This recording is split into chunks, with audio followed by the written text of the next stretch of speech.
오늘 주의 날을 맞이하여서 예수 그리스도의 몸된 교회를 찾으신 우리 사랑하는 금천양문교회 모든 가족 여러분들을 우리 주 예수님의 이름으로 축복합니다. 지금 우리가 함께 인사하겠습니다.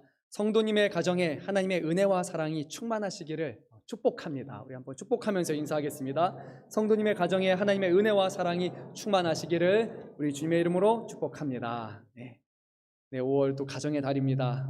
늘 우리의 가정에 하나님의 사랑과 은혜가 넘치기를 원하고, 혹시라도 깨어진 가정이 있다면 주님께서 그 가정을 하나 되게 하시고 회복시켜 주시고, 정말 많은 사람들에게 부러움이 되고 많은 사람들에게 기쁨이 되는 자랑거리가 되는 그런 가정으로 세워주시기를 소망합니다. 오늘은 어버이날이며 또한 어버이 주일로 드립니다. 우리 하나님께서는 이스라엘 백성을 구원하여 주신 후에 하나님과 인간 사이에 언약을 맺으시고, 또 그 가운데 사람과 사람 가운데 행해야 될 계명을 주셨는데, 그 첫 번째 계명이 바로 내 부모를 공경하라 였습니다. 그때 이 말씀을 들었던 대상은 그 가문에서 경제적인 활동에 가장 큰 기여를 하는 나이대죠. 주로 30대에서, 빠르면 30대에서 한 50대까지의 나이대라고 할 수 있습니다. 고대 근동 지방은 유목 활동과 농업 활동이 경제의 주를 이루었기 때문에, 이제 우리의 부모님들이 나이가 들다 보면 몸이 연약해지고, 그러다 보면 이런 부분에 적극적으로 동참할 수 없게 되고, 그러면 힘 있는 자녀들이 자칫하여서 부모님들을 온전히 공경하지 않을까봐, 또 괄시받을까봐 주님은 이것을 계명으로 또한 주셨습니다. 여기서 근데 공경이란 단지 인간적인 방식으로 존중하고 그리고 공경하는 것, 그 정도를 뜻하는 것은 분명히 아닌 것 같습니다. 오늘이 이제 어버이날이니까 아마 많은 분들은 오늘 이제 저녁이 되면 식사를 하시거나, 또는 어제 아니면 내일 이 며칠 사이로 해가지고 이제 부모님을 오랜만에 만나 뵙고 맛있는 거 먹고 또 용돈도 드리고 아마 그런 것을 할 겁니다. 근데 과연 우리가 1년에 한 번씩 이렇게 하는 것이 부모님을 공경하는 것의 전부인가 라고 생각하면 결코 그렇지 않습니다. 먼저 우리 부모님과 우리의 관계는 하나님과 우리의 관계에서부터 시작을 합니다. 우리가 하나님을 공경하고 하나님을 섬긴다라는 것은 하나님을 사랑하고 하나님의 말씀을 귀담아 듣고 또 그 말씀으로 우리가 살아가는 것을 의미하죠. 그렇다면 부모님과 우리 자녀된 우리와의 관계는 단순히 그냥 뭐를 도와주고 그걸 먹여주고 아니면 용돈을 주는 그런 한 번 얼굴 보이는 그런 관계가 아니라, 우리 부모님을 전심으로 사랑하고 그분의 말씀을 우리가 듣기를 기뻐하고 그것을 받아들이고 또 그것을 순종하며 살아가는 그런 모습이 아마 이 공경의 의미가 아닐까 봅니다. 그렇게 하기 위해서는 먼저 하나님의 자녀된 우리들은 부모로서 하나님을 온전히 믿고 또 하나님의 말씀 가운데 거해야 되며, 우리의 삶 가운데 하나님의 살아계심을 증거하는 그런 삶을 살아낼 수 있어야 됩니다. 그럴 때 비로소 자녀들이 그 부모의 모습을 보고, 하나님을 믿는 것은 이런 것이구나, 이 땅에서 그리스도인으로 살아간다는 것은 바로 이런 것이구나, 그것을 비로소 깨닫게 되고 부모를 전심으로 공경하고 섬길 수 있기 때문이죠. 그래서 오늘 우리가 한번 말씀을 나눠보면서 한번 스스로에게 돌아보면 좋을 것 같습니다. 과연 우리는 자녀들에게 어떠한 부모인가? 자녀들이 존경할 만한 부모인가? 공경받을 만한 부모인가? 우리가 그리스도인으로서 선한 영향력을 끼치고 자녀들에게 하나님을 증거하는 그런 삶을 살아가고 있는가라고 한번 돌아보면 좋을 것 같습니다. 어렸을 때는 부모가 자녀들에게 해줄 수 있는 것이 참 많습니다. 돈이 많아서가 아니라 아주 작은 것만 해줘도 자녀들은 기뻐하고 감사하기 때문이죠. 저도 저희 딸 좋아하는 게 있습니다. 먹을 거 두 가지만 제가 주면은 최고의 아빠가 될 수 있습니다. 로제 떡볶이와 치킨 두 가지 사주면요, 아빠 최고라고 바로 엄지 들고 사랑한다고 오고 뽀뽀도 하고 막 그럴 겁니다. 그런데 시간이 들면 들수록 부모가 자녀들에게 해줄 수 있는 것이 점점 없어집니다. 자녀들은 세상 가운데 또 학원이나 학교를 통해서 부족한 부분을 체험받게 될 것이고, 그리고 대부분의 경우 이제는 자녀들이 크면 부모를 의지하기보다는 친구들을 통해서 아니면 언론 매체나 그런 것들을 통해서 필요를 체험받을 것입니다. 물질적인 것만 아마 자녀들이 자립하기 전까지의 부모에게 의존할 뿐, 점점 부모와의 접촉점이 없어지게 됩니다. 그런 의미에서 우리 교회가 돌아봐야 될 것은 이것입니다. 과연 우리는 신앙 안에서 온전한 가정을 이루고 있습니까? 자녀들이 독립하고 그리고 바깥에서 생활한다고 해서 그냥 거기서 단절이 되는 것이 아니라, 모든 어려움이 있을 때마다 자녀들이 부모님께 전화를 해서 기도 요청을 하고, 신앙적인 어려움이 있을 때마다 부모님께 와서 같이 기도를 할 수 있는 그런 믿음의 가정을 이뤄나가고 있습니까? 다른 교육은 다 세상에 내어준다 할지라도 자녀들의 신앙 교육만큼은 부모가 담당해야 됩니다. 그래야 부모와 자녀가 진심으로 서로를 존중하고 공경하는 그런 믿음의 가정을 이뤄나갈 수 있기 때문입니다. 늙고 병든 부모를 동정하는 것이 아니라 공경하는 것이 바로 성경이 우리에게 말씀하는 바입니다. 한번 우리의 부모를 진심으로 공경하고 있는지, 또 부모된 우리들은 우리의 자녀들에게 공경받을 만한 사람으로 살아가고 있는지 우리가 함께 돌아보면 좋을 것 같습니다. 어제는 이제 우리가 토요일마다 한 달에 한 번씩 온비세로 이제 예배를 드립니다. 새벽 6시에 드렸는데, 그때 이제 잠언 4장 말씀을 통해서 제가 이런 말씀을 전했습니다. 이 믿음의 가정의 신앙교육의 주체는 아버지라고 말씀을 드렸습니다. 근데 안타깝게도 아버지의 역할을 하는 가정이 별로 없는 것이 오늘날의 현실입니다. 오늘 이 불렀던 특송 찬양도 들으면서 그런 생각이 들었습니다. 아버지는 어딨지? 라는 생각이, 안타깝지만 그런 마음 들었습니다. 어머니의 믿음과 어머니의 기도는 있지만 빠져 있는 것이 있습니다. 아버지의 가르침과 아버지의 교육이 사라진 것이 오늘날의 현실입니다. 이것을 행하지 않기 때문에 그 결과가 지금 오늘날의 대한민국에 있는 교회의 모습이 바로 그것이 반영된 결과일 것입니다. 어제 말씀은 신앙교육에서 아버지를 강조했다면, 오늘 말씀은 이제 신앙교육에 있어서 어머니를 좀 더 강조하고 있습니다. 우리가 함께 이 말씀을 나누면서 부모로서, 어머니로서 사명을 다시 한번 돌아볼 수 있기를 바랍니다. 오늘 말씀의 시작은 한 남성과 그의 가문을 소개하는 것으로 시작이 됩니다. 이 남성의 이름은 엘가나이고, 그는 에브라임 산지 라마다임 소빔에 거주하고 있습니다. 그는 여로보암의 아들이고 엘리후의 손자이고 도운의 증손이고 숲의 현손인데, 역대기상 6장 말씀을 보면 다시 이것이 언급되면서 이 엘가나가 바로 레위 지파, 레위의 사람이라는 것을 성경이 말씀하고 있습니다. 오늘 살아가고 있는 장소가 에브라임 산지이기 때문에 자칫 우리가 헷갈릴 수 있습니다. 에브라임 산지는 에브라임 지파에게 속한 것인데, 레위 지파는 그 당시에 자기의 땅을 이렇게 공급받지 못했기 때문에, 그래서 다른 곳에서, 다른 지역에서 살아가고 있었고, 이 엘가나는 바로 바로 에브라임 사람들이 있는 이곳에서 지금 생활하고 있었습니다. 그리고 엘가나에게는 두 아내가 있었다고 오늘 성경은 말씀합니다. 원래 이스라엘 백성은 일부 일처제입니다. 일부 다처제가 아닙니다. 그런데 지금 일부 다처제입니다. 왜 그럴까요? 이유는 먼저 엘가나가 한나와 결혼을 했지만 그 둘과의 관계 속에서 자녀가 없자 이제 그 대를 잇기 위해서 두 번째 아내의 분인날을 맞이하게 됩니다. 그 당시에는 대를 잇는 것이 너무나도 중요했기 때문이죠.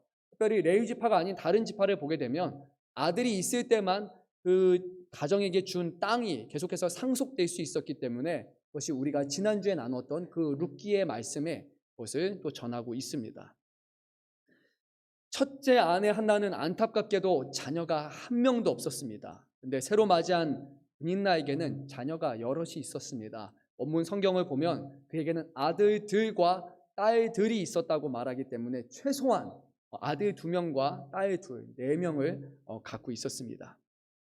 자녀를 통해서 대를 잇는 것이 너무나 중요했기 때문에, 그래서 둘째 부인을 맞이하였고, 또 둘째 부인의 자녀를 한 명 낳은 것이 아니라 여럿을 낳았기 때문에 지금 엘가나와 그의 가문에게 있어서는 희소식이었지만 한나에게 있어서는 이것이 그다지 밝아온 소식은 아니었을 겁니다.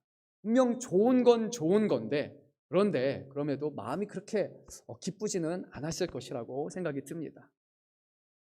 물론 그와 별개로 엘가나는 아주 하나님을 경외하는 사람이었습니다. 오늘 본문 말씀을 보면요, 그는 실로라는 곳, 그곳은 여호수아 이후에 하나님의 성막이 주둔하던 위치하던 곳인데, 매년 그곳에 방문을 해서 혼자만 간 것이 아니라 자신의 자녀들과 아내를 다 들고서 같이 가서 하나님께 준비한 수많은 예물들을 그곳에서 드리면서 그는 예배를 드렸다고 합니다. 매주마다 예배를 드리는 우리에게 이것이 별거야 라고 생각할 수 있지만, 이 당시는 사사기 시대였습니다. 하나님을 알지 못하고 하나님을 떠나서 우상 숭배를 했던 그 시대에 이 엘가나는 하나님을 경외하고 절기를 지키며 하나님을 경외했던 사람이었습니다. 엘가나가 제사를 드릴 때 엘가나는 그의 아내 분인나와 그리고 분인나의 자녀들에게 이제 먹을 것을 주었습니다. 여기서 말하는 분깃이란 무엇이냐면 하나님 앞에 화목제를 드린 다음에 화목제에 가진 것들을 다 태우고 그리고 잘 익힌 다음에 그것을 제사장에게 일부를 주고 나머지를 그것을 드린 가정에게 돌려줍니다.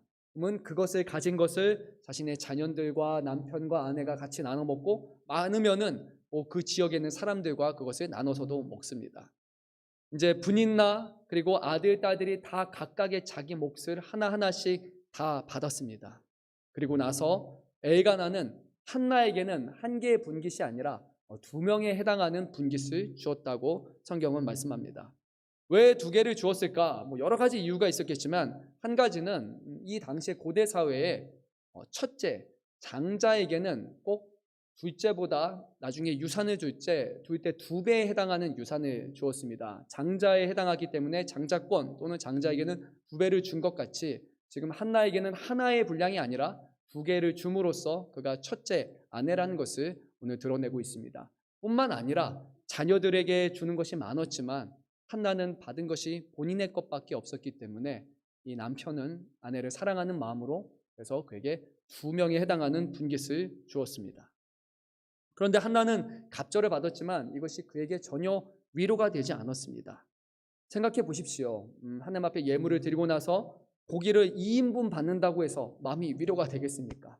여전히 나는 자녀가 없고 그리고 저쪽에서는 더 많은 자녀들과 함께 분인나가 얼마나 알콩달콩하게 식사하면서 즐겁겠습니까? 그거를 바라봐야 되는 그 한나의 심정은 2인분이 아니라 3인분이 아니라 아무리 좋은 걸 준다 할지라도 그 허전함과 그 아픔은 결코 위로가 되지 않을 겁니다.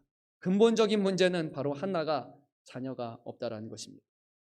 그런데 오늘 8절 말씀을 보면 그의 남편은 엘가나는 이 한나의 고통을 정확하게 이해하지 못하고 있습니다. 공감하지 못하고 있습니다. 그래서 남편 엘가나가 한나에게 이렇게 질문합니다. 왜 우느냐? 왜 먹지 않느냐? 왜 마음이 슬프냐? 이거 정말 모른다면 엘가나는 문제가 있는 사람입니다. 당연히 자식이 없어서 지금 우는 거고 지금 옆에서 알콩달콩 하는 거 보는데 밥이 넘어가겠습니까? 밥 안 넘어가죠. 화목제는 언제 드리는 겁니다. 하나님 앞에 감사함으로 드린 다음에 기쁜 마음으로 먹어야 되는데 아니 안 기쁜데 이게 목에 턱턱 막히는데 어찌 이것이 기쁘게 먹을 수 있겠습니까? 왜 마음이 슬프냐? 당연히 마음이 슬프죠. 자녀가 없는데요. 이거 정말 모른다면 엘가나는 문제가 있는 사람이 맞죠. 엘가나는 분명 한나를 사랑했습니다. 그가 자녀를 낳지 않았음에도 사랑했지만 한나가 느끼는 그 아픔을 이 엘가나는 공감하지 못했습니다. 이 자식 없는 이 여인의 그 절망의 깊이를 조금도 이해하지 못했던 것이 바로 엘가나의 문제였습니다. 왜 엘가나는 이것을 이해하지 못했을까요? 엘가나에게는 자식이 있었기 때문입니다. 그는 둘째 아내를 맞이했고 많은 자녀들이 있습니다. 한나를 통해서 자녀를 받지 못했지만 많은 자녀들을 보면서 그 자녀 없는 고통을 그는 느끼지 못했던 것입니다. 엘가나는 그래서 이제 이어서 그 한나를 보면서 먹지 못하고 슬퍼하는 한나를 보면서 이렇게 질문을 합니다. 내가 그대에게 10아들보다 낫지 아니하냐? 상당히 이렇게 로맨티스트처럼 느껴지죠. 하지만 공감되십니까? 우리 여성분들. 네. 아들의 자리를 남편이 채울 수 있을까요? 전혀 다른 영역이라고 생각됩니다. 아무리 남편이 잘해줘도 자녀 없는 그것을 채울 수 없고 심지어 아들이 10명인데 어떻게 한 명의 남편이 10명 자식의 그것을 다 채울 수 있겠습니까? 엘가나는 이 아내 한나가 무엇으로 인해서 힘들어하는지를 좀 어느 정도는 알았지만 한나의 마음을 10분 이해하지는 못했고 그리고 남편이 하는 어떤 말도 한나에게 그렇게 큰 위로가 되지를 못했습니다. 그는 이것을 이해할 수 없었기 때문이죠. 한나가 이제 어떻게 해야 됩니까? 공감하지 못하고 이해하지 못하는 남편에게 이것을 억울함을 토로하면서 떼쓰면서 얘기를 해야 됩니까? 아니었습니다. 한나가 했던 것은 바로 이 문제를 해결할 수 있는 분, 이것을 공감할 수 있는 그 하나님께 그대로 들고서 나갔던 것입니다. 그래서 한나는 하나님 앞에 애통하면서 울면서 기도했습니다. 오늘 말씀을 보면요, 이 한나가 얼마만큼 슬퍼했는지 그는 통곡하면서 울었다고 말합니다. 그리고 이제 제가 보는 성경 중에 NET 성경을 보게 되면 이 한나의 마음을 이렇게 표현하는데 저는 너무 공감이 됐습니다.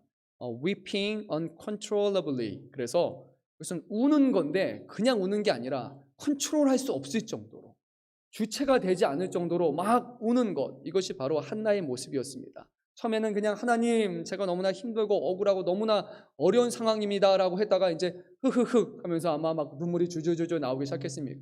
닦아도 눈물이 흐르면서 그냥 기도하면 기도할 수 있도록 더 억울하고 더 원통한 사건들이 더 머릿속에 떠오르게 되고, 정말 기도하러 갔지만 실제로 한나가 한 것은 거기서 울면서 하나님 앞에 호소하는 것, 그것이 그가 드렸던 기도였을 것입니다. 아니, 북받쳐 오르는 서러움, 그 원통함이 있는데 그것을 이해할 수 있는 사람이 없다는 것이 얼마나 마음 아픈 일입니까? 남편이 이해해 줬다라면, 공감해 줬다라면 좋겠지만, 남편 하나 있는데 남편이 하는 소리가 자신이 아들 열보다 낫지 라는 이런 말 하고 있으면 그게 위로가 되겠습니까? 화가 치밀어올 수도 있죠. 아니, 남편을 보면 오히려 화가 날 것입니다. 왜냐하면 남편이 원인 제공자잖아요. 그래도 나는 당신만을 사랑합니다. 한나, 자녀가 없어도 괜찮아요.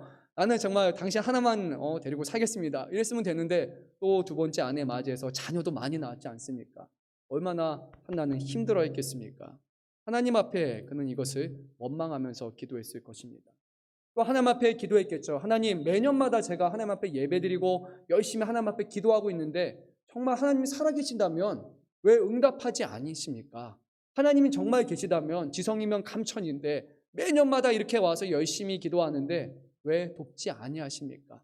아니, 나만 안 돕는 것이 아니라 왜 분인 나는 또 축복하셔서 자녀를 계속해서 주십니까? 라고 정말 한나의 마음, 정확하게는 모르겠지만 정말 그렇게 힘들게 그는 원통하면서 애통하면서 하나님 앞에 주체하지 못하며 울었을 것입니다.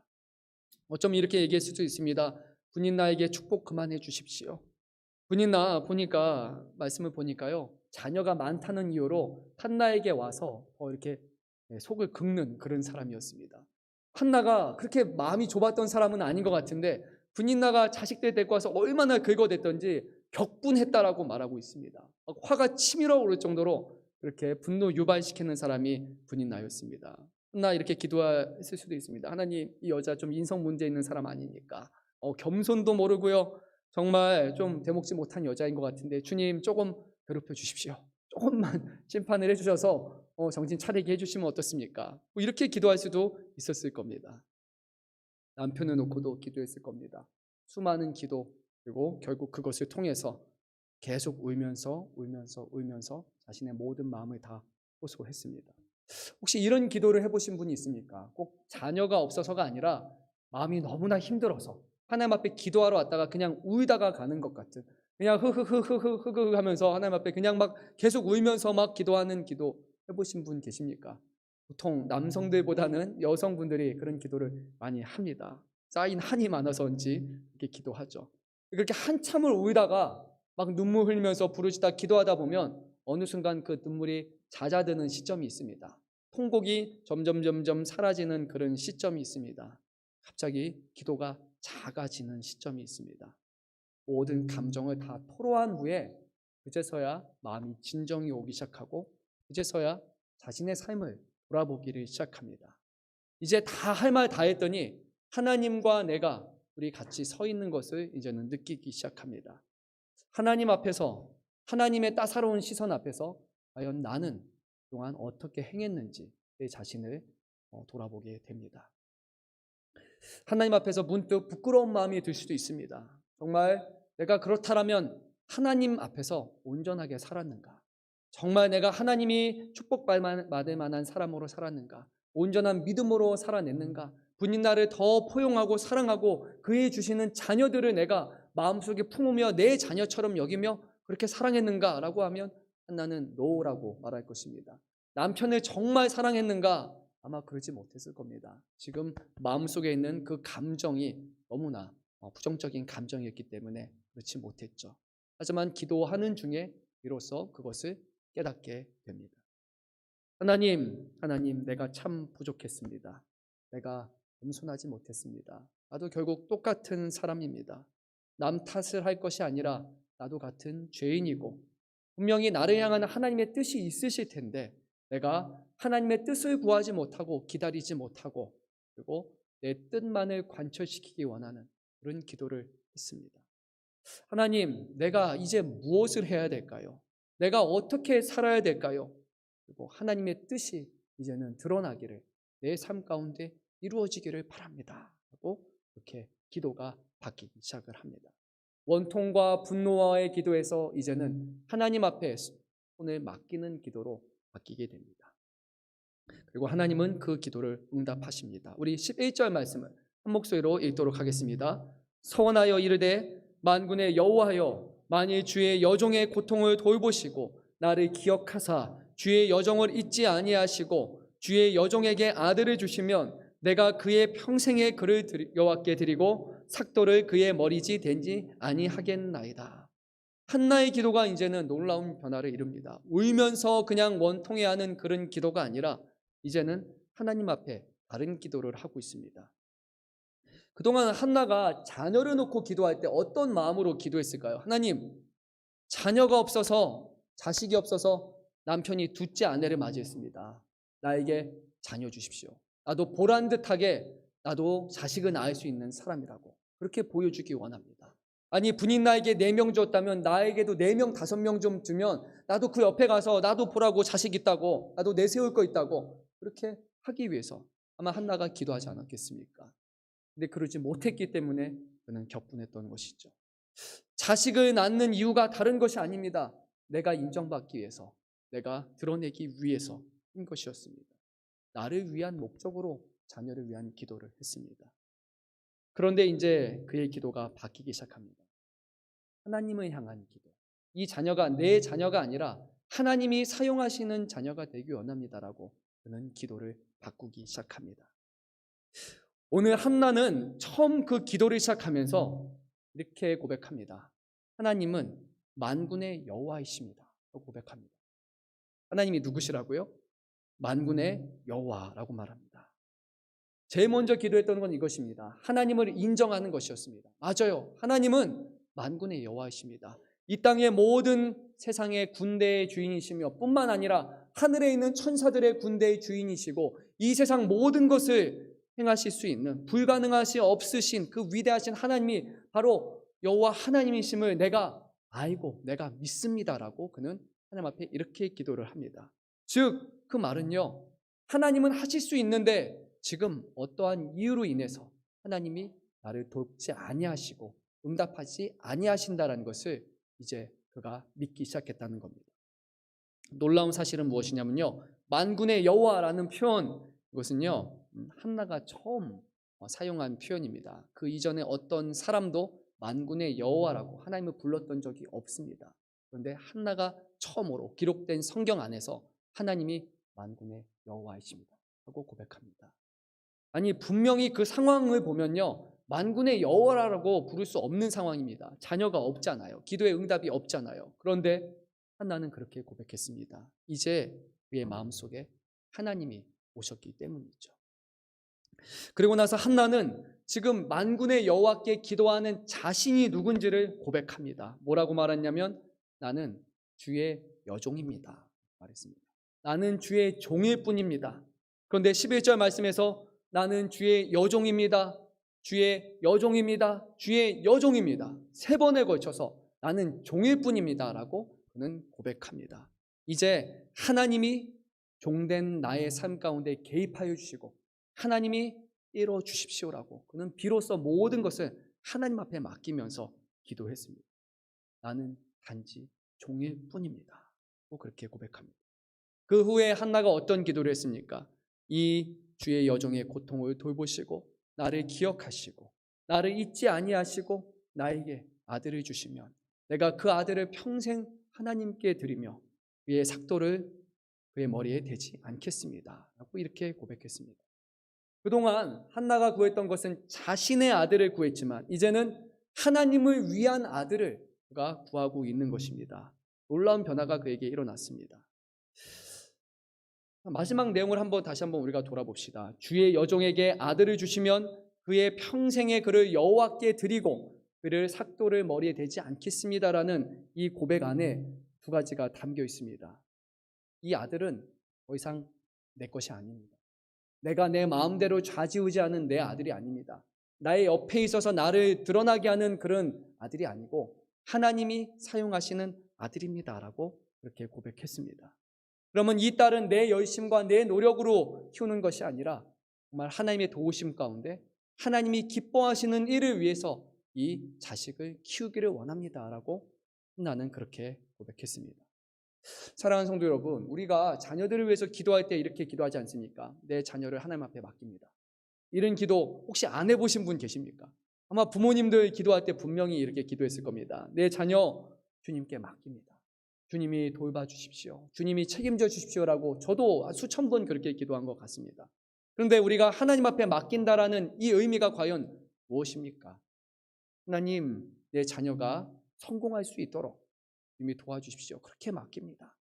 무엇을 의미하는 것입니까?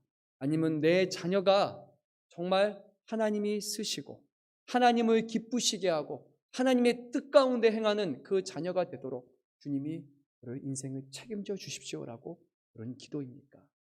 단순히 하나님을 이용해서 내가 원하는 것, 자녀의 성공을 위한 그런 하나님을 놓고 기도하고 있습니까? 아니면 정말로 우리의 자녀를 하나님의 뜻을 위해서 맡기고 있습니까?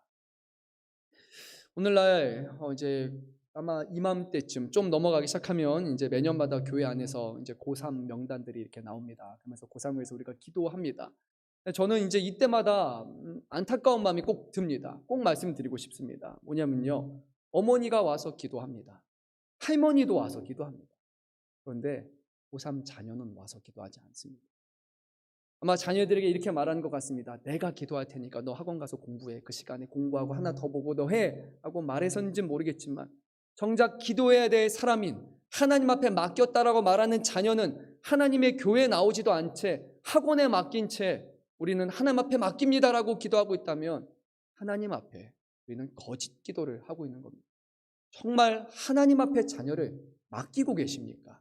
아니면 말만 우리의 자녀를 하나님께 맡깁니다라고 그렇게 기도하고 계십니다. 정말 하나님 앞에 자녀를 맡겼다면요, 학원 1시간, 2시간 갈 거를 멈춰서고 너 하나님 앞에 기도해야 돼. 너의 인생을 놓고 기도해야 되고 단지 좋은 대학을 간 것과 취업해서 나중에 잘 사는 것이 중요한 것이 아니라 너의 마음속에 하나님이 살아계신다는 것을 믿고 하나님이 너의 삶을 택하시고 사용할 것이라는 것을 믿으면서 하나님 앞에서 너의 인생을 놓고 기도해야 돼. 그렇게 말하는 것이 바로 자녀들의 삶을 하나님께 맡기는 것 아닙니까? 우리는 우리 자녀들에게 정말 신앙의 본분으로 또 믿음의 부모로서 온전히 살아가고 있습니까? 어떤 분들은 저에게 이렇게 말할 수도 있습니다. 세상 물정 모르는 목회자라고요. 아니, 자녀들 지금 얼마나 치열합니까? 학원 가야 되고 공부해야 되고 열심히 그렇게 해도 부족한데 근데 걔네들 또 와서 교회에서 예배 드리면 진도 다 빼지도 못하고 그리고 다 따라가지도 못할 거고 그렇게 얘기하실 수도 있습니다. 맞아요. 아마 세상의 기준을 볼 때는 그럴 겁니다. 그런데 저는 한 가지는 명확하게 합니다. 교회에 와서 하나님을 예배하지 않는 자녀들, 교회 학교를 다니지 아니하고 그리고 청년 활동을 하지 아니하며 주님 어머니 아버지 품에서 신앙교육을 받지 못한 아이들이 자라나서 교회 안에 온전한 신앙을 가질 확률이 지극히 드물다는 겁니다. 어린아이들 어렸을 때부터 교회 나오지 않았던 애들이 나중에 커서 자발적으로 잘 나오지 않습니다. 초등학교, 중학교, 고등학교까지 간신히 버티다가 그때까지는 집에 같이 사니까 자녀들을 억지로 하고 있다가 그때 온전히 하나님을 경외하지 못하고 그때 그들의 신앙을 놓고 열심히 움직이지 않으면 대학교 가면 교회 오는 게 너무 귀찮아집니다. 너무 재미없어요. 세상 가면 얼마나 재밌습니까? 친구 만나서 놀 것도 많고 할 것도 너무 많은데 매 주일마다 교회 나오면 따분한 설교, 이렇게 긴 설교, 훈계도 하고 이런 설교 들어가는 게 얼마나 외롭습니까? 이곳에 하나님을 믿지 않으면서 나오면 이 시간은 정말 죽을 것 같은 시간입니다. 그냥 앉아서 머릿속으로 딴 생각하다가 1시간, 2시간 다른 생각하고 눈 감고 그냥 지나가고 견디는 시간이 될 수 있습니다. 하나님을 믿지 않는 자녀들은 이 자리가 정말 괴로운 시간이 될 뿐입니다. 한순간에 자녀들이 신앙이 세워지는 것이 아닙니다. 부모의 믿음을 보고 자녀들은 성장하는 것입니다. 어려운 순간이 있을 때마다 하나님 앞에 매달리며 눈물 흘리며 기도하는 그 부모의 모습을 보고 자녀들도 자신의 어려운 순간마다 하나님을 찾아야 된다는 것을 배우는 것입니다. 말로 가르쳐서 되는 것이 아닙니다. 몇 분 기도해야 돼, 뭐 기도해야 돼라고 가르쳐서 되는 거 아닙니다. 부모의 모습을 보고 그대로 배우는 겁니다. 부모가 교회에 자주 나와서 헌신하고 봉사했다라면 그것을 목격한 자녀들은 그것을 보고 배워서 교회에 나와서 동일하게 행동합니다. 하지만 부모가 보이지 않았다면, 부모가 삶을 통해 가르치지 않았다면 자녀는 그것을 알지 못하고 배울 수 없습니다. 저는요, 제가 딸에게 자주 하는 말이 하나 있습니다. 딸아, 내가 어릴 때는 아빠가 그래도 능력이 있으니까 이것저것 다 해줄 수 있어. 하지만 결국에는 아빠가 너에게 네가 원하는 것을 해줄 수 없는 때가 올 거야 라고 저는 그렇게 말을 합니다. 그리고 그 이상을 해줄 수 있는 사람은 내가 아니라 하늘에 계신 아버지란다. 저는 말을 합니다. 그런데요, 지금 와서 돌아보면요, 제가 설교 준비해서 이렇게 돌아보니까요, 정말 말만 번지르르 했던 것 같습니다. 딸이 힘들어할 때, 아니면 딸에게 어떤 문제가 있을 때 제가 그 자리에서 딸의 손을 꼭 붙들고 딸아, 우리 하나님 앞에 기도하자 라고 이렇게 얘기하지 않았습니다. 아빠가 해줄게. 아빠의 뭐 힘이 있다면, 아빠의 돈이 있다면 아빠가 전화해서 아빠가 문제를 해결해 줄게 라고 제가 나서서 해결하려고 했지, 그 문제에 대해서 하나님 앞에 같이 거기서 무릎 꿇고 하나님께 맡기는 그런 믿음의 부모의 모습을 보이지 않았던 겁니다. 지금 와서 돌아보니까요, 제가 너무 좋은 아빠가 되려고 했어요. 제가 딸을 독차지하려고 했어요. 하나님께 맡긴다는 것 순전한 다 거짓말이었고, 하나님을 의지하는 것이 아니라 해결해 줄 수 있는 아빠, 그리고 좋은 아빠가 되려고만 했던 것입니다. 딸은 좋은 아빠를 보았겠죠. 하지만 더 좋은 아버지를 보지는 못한 겁니다. 더 능력 있으신 하나님 아버지를 저의 모습을 통해서 봤어야 되는데 그냥 저의 모습만 보게 된 것입니다. 그래서 제가 너무나 후회스럽고 너무나 하나님 앞에 죄송스럽습니다. 제가 혼자 다 하려고 했던 그 거짓된 아버지의 삶을 살았다는 것, 하나님 앞에 회개를 했습니다. 사랑하는 성도 여러분, 우리의 자녀들에게 참된 아버지 되시는 하나님을 소개하고 계십니다. 그분이 신뢰할 수 있는 아버지라는 것을 우리는 전하고 가르치고 있습니까? 우리의 삶을 통해서 그것을 날마다 보여주고 있습니까? 그것을 지금 가르쳐주지 않는다면, 보여주지 않는다면요, 자녀들은 아마 계속해서 알지 못할 것입니다. 한나가 오늘 했던 두 번째 기도는 이것이었습니다. 첫 번째는 하나님 앞에 맡긴다는 것이었고, 두 번째는 삭도를 그의 머리에 대지 아니하겠다라는 것이었습니다. 이것은 그 당시의 기준으로 볼 땐 나시린으로 드린다는 겁니다. 나시린은 얼마간의 기간 동안에 세상에서 완전히 떠나서 온전히 하나님을 향해서 헌신하는 삶을 살겠다는 것인데, 보통 1년, 2년, 3년 이런 식으로 기간을 정했습니다. 그런데 오늘 한나는 기간을 정하지 않고 영원토록, 평생토록 하나님 앞에 드리겠다고 그렇게 고백을 했습니다. 오늘날 이런 나시린 제도는 우리에게 없습니다. 그런데 나시린과 비슷한 것이 하나 있습니다. 지금 한나가 했던 것과 비슷한 것이 하나 있습니다. 바로 그것은 유아 세례이고 그리고 어린이 세례입니다. 유아 세례, 어린이 세례가 누구의 신앙으로 받는 겁니까?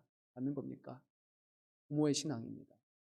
자녀들의 신앙으로 세례받는 건 아닙니다. 그건 나이 들어서 하는 거고요.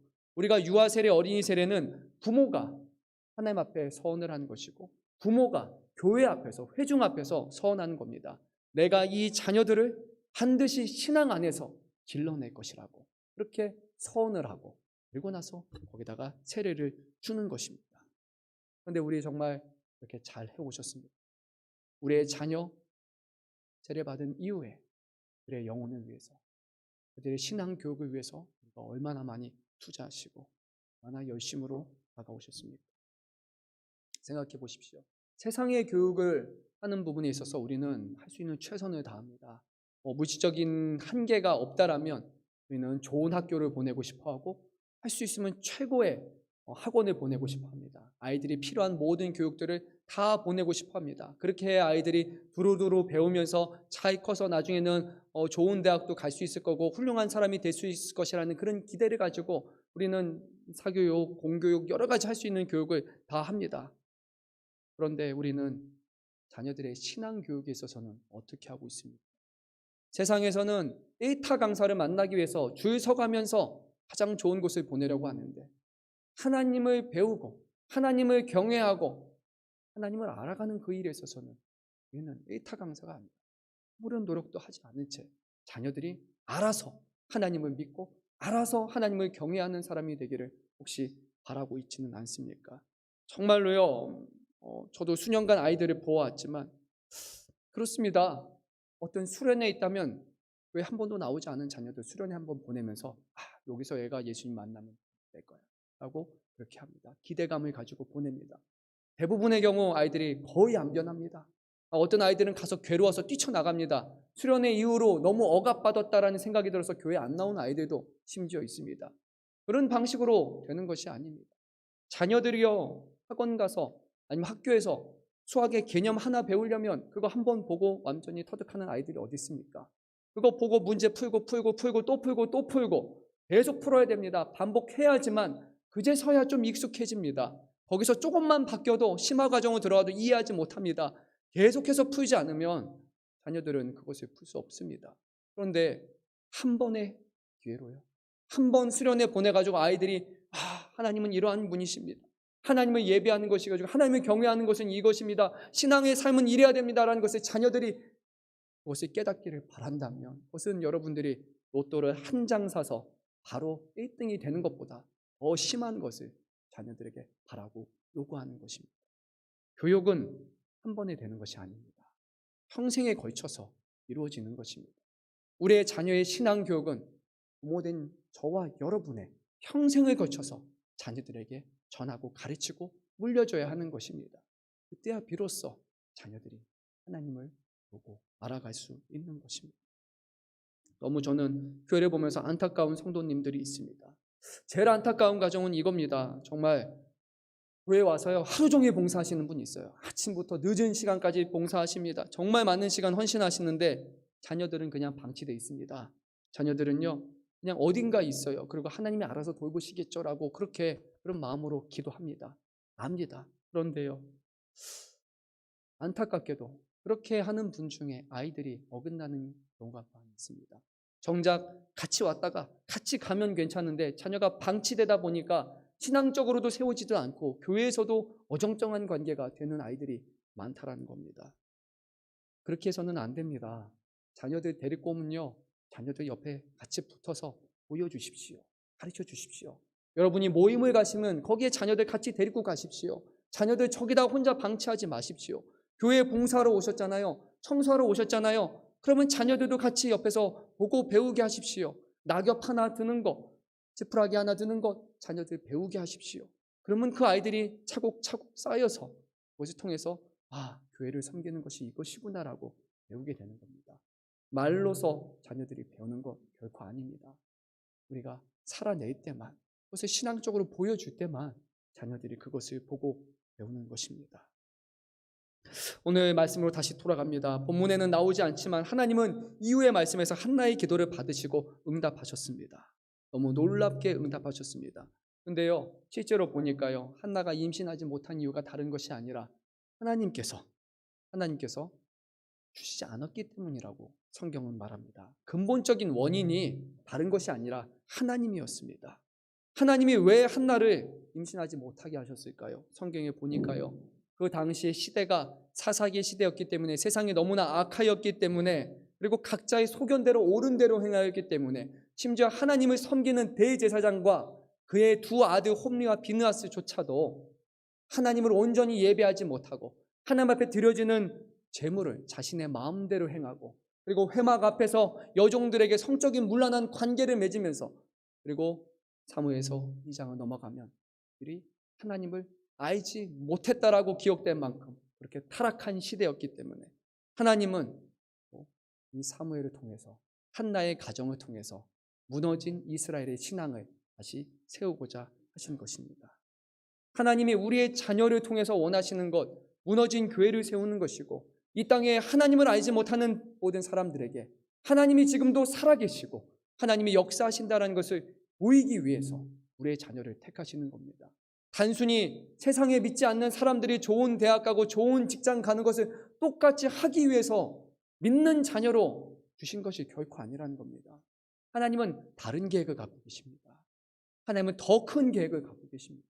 우리의 자녀를 통해서 세상을 변화시키고 세상에 하나님을 경외하는 그런 세상으로 변화시키기 위해서 오늘 우리에게 자녀를 주신 것입니다.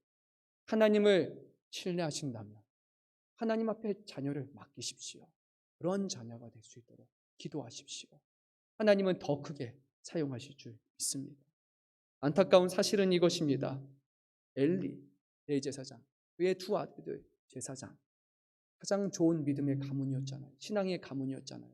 그런데 그들은 전적으로 타락해 버렸습니다. 목사의 가정이어서 그 자녀들이요 엄청나게 믿음으로 자라나는 건 아니고요. 장로님의 가정, 권사님의 가정, 안수 지사님의 가정, 지사님의 가정이어서 자녀들이 알아서 신앙적으로 성장하는 것이 아닙니다. 오히려 엘리의 가정이었기 때문에 이 두 아들이 더 악해질 수 있었다는 겁니다. 하나님을 경외함을 보여주지 않았기 때문에, 그 영적인 자리에서 합당한 믿음을 보여주지 않았기 때문에 두 자녀가 하나님을 알지 못하고 성전에서 자기의 마음대로 자기 집인 것처럼 행동하고 타락을 행하면서도 전혀 그것을 꺼리낌 없이 행했던 것입니다. 주님이 우리에게 주신 직분이 그런 직분이 아닙니다. 하나님을 사랑하고 하나님을 섬기는 사람에게 주신 직분입니다. 아주 무거운 직분이고 그리고 동시에 아주 영광스러운 직분입니다. 직분을 귀하게 여기시고 자녀들이 직분에 부족하지 않고 그리고 자녀들이 믿음 안에서 정말 잘 성장할 수 있도록 함께 기도하시고 또 믿음의 본을 볼 수 있기를 간절히 소망합니다. 시간이 좀 가서 말씀을 조금 지나도록 하겠습니다. 네, 우리 끝으로 17절, 18절 말씀을 읽도록 하겠습니다.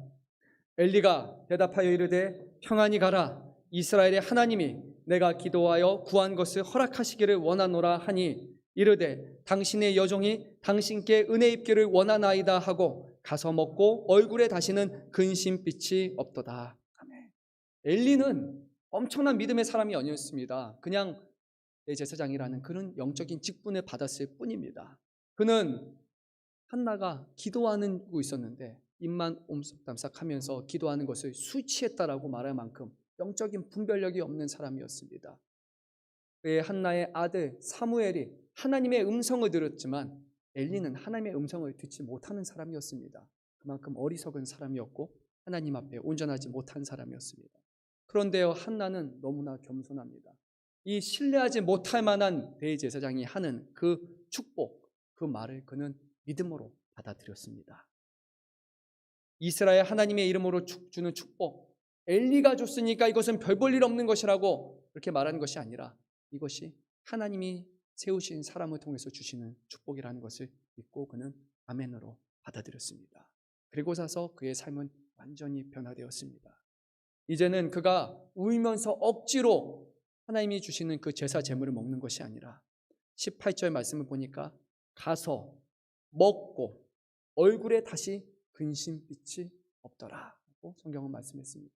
비로소 그는 하나님을 만나고 하나님과 온전히 화목을 이뤘고 하나님이 응답하실 것을 믿었던 것입니다. 사랑하는 성도 여러분, 우리가 하나님 앞에 기도하고 그리고 기도의 응답으로써 우리의 근심빛이 사라지고 그리고 하나님과 더불어 화목할 수 있기를 간절히 소망합니다. 하나님의 뜻을 구하신다면 그러면 그런 응답을 주실 것입니다. 하지만 하나님을 신뢰하지 못하고 여전히 내 것을 이루기를 원한다면 우리는 수십 년이 지나도 끊임없이 동일한 기도를 하며 얼굴이 근심빛 가운데 있을 수도 있습니다. 전적으로 삶을 하나님 앞에 맡기는 사람은 그 사람을 통하여 역사하신. 사랑하는 성도 여러분, 오늘 우리를 부모로 부른 사명을 다시 한번 기억하십시다. 우리의 자녀를 하나님이 기뻐하시고 사용하는 자녀로 우리가 길러내시고 또 아직 결혼하지 않은 분이 있다라면 이제 여러분들도 앞으로 결혼해서 자녀를 낳게 될 것입니다.